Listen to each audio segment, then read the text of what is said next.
कर्म करो और फल की इच्छा ना करो, तो फिर कर्म ही क्यों करो।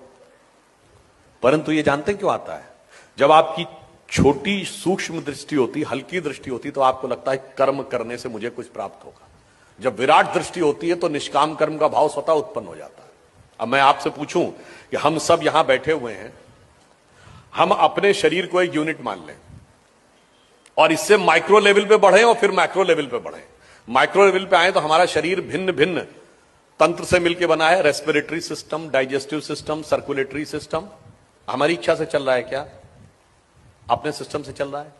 हमारे शरीर के जितने तंत्र भिन्न भिन्न अंगों से बने, हार्ट, लिवर, किडनी, हमारी इच्छा से चल रहे हैं क्या?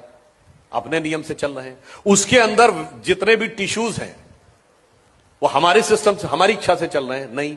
उसके अंदर सेल्स के अंदर प्रोटोप्लाज्म के अंदर होने वाले chemical reactions, cellular microbiological reactions, उसके अंदर बनने वाले मॉलिक्यूल्स एटम्स के साथ डिस्ट्रीब्यूट होकर, और एटम के अंदर एक इलेक्ट्रॉन और उसके तरफ चारों तरफ घूमते प्रोटॉन, इसमें से कौन हमारी इच्छा से चल रहा है? हमारी इच्छा से तो नहीं चल रहा है।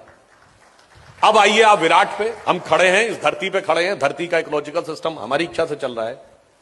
धरती अपनी एक्सिस पे घूम रही है, वो सूर्य के चारों तरफ घूम रही है, सूर्य गैलेक्सी, मिल्की वे उसके सेंटर पे घूम रहा है, बिग बैंग तक आप मल्टी यूनिवर्स तक चले जाइए, हमारी इच्छा से है क्या? नहीं।